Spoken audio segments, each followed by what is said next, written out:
Siguradong hindi bad trip. 3 oras na hindi ka olats. Alas 3 na! Love Trip! Love Trip! Love Trip! Mula alas 3 hanggang alas 6 ng gabi. Oh yeah! Sa 90.7 Love Radio. Love Trip! Kasama ang inyong muy delisyosang ka-love team. Mara Tony! Mara Tony! Ikaw, anong trip mo?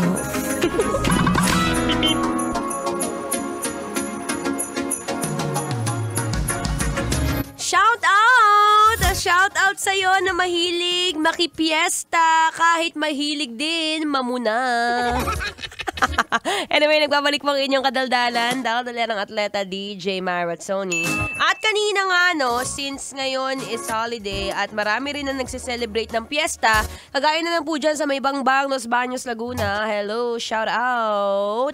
At eto na nga, yung season kung saan gustong-gusto mong mamiesta, pero diet ka.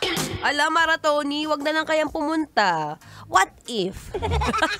Oy, pero mahirap din tanggihan yung mga kakilala mo na ang tagal-tagal niya nang hindi naghahanda, ngayon ka lang naimbitahan. Lalo na siguro kapag super ka-close mo rin yung kapitbahay mo. Tandaan mo, iyan yung taong mabilis mautangan. Sige na nga. Eto na nga. How to go to the fiesta with your diet mode on.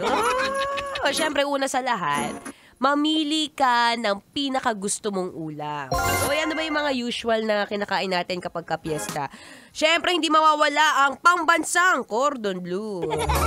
Sinundan pa rin ng embutido.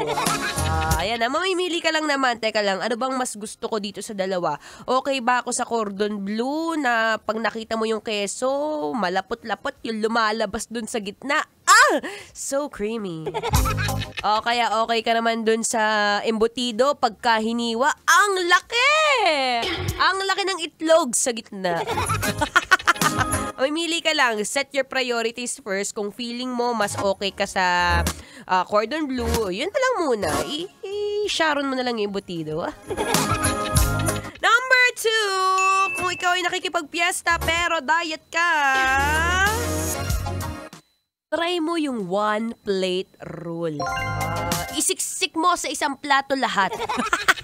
Ang hilig natin mga Pinoy sa ganyan, yung mga tipong, sige, kukuha ka ng spaghetti, tapos lagay mo yung barbecue sa gilid. Wow, nagsiksik ka pa ng Shanghai. Pagkatapos nakita mo yung malagkit, yung kakanin, ang sarap nung sapin-sapin, nilagay mo na rin. Sige, konti na lang, gagalaw na ang plato. Pero wala namang masama doon, one plate rule. Pero dapat heavy on the veggies. Gulay-gulay din pag may time B para hindi ka natitibi. Hirap sa'yo, hindi ka nagugulay, tapos magugulat ka pag nasa banyo ka, sasabihin mo, bakit kahit nakailang irina ako, ayaw lumabas? Kasi nga wala kang fiber. Alam mo na siya mamaya bibigay ko yung last one Kaya kung sino man yung mga gustong mamiesta dyan, pero syempre, nasa diet mode kasi nga syempre nagpapasarap tayo, diba? Yun ang ating motivation for 2026, magpasarap. Pero syempre, kakain pa rin ng masarap. Okay, siya kayo magbabalik maya-maya lamang habang naghihintay. Here's another, our favorite, our Christmas jingle. Kailangan pa bang i-memorize yan? Basic.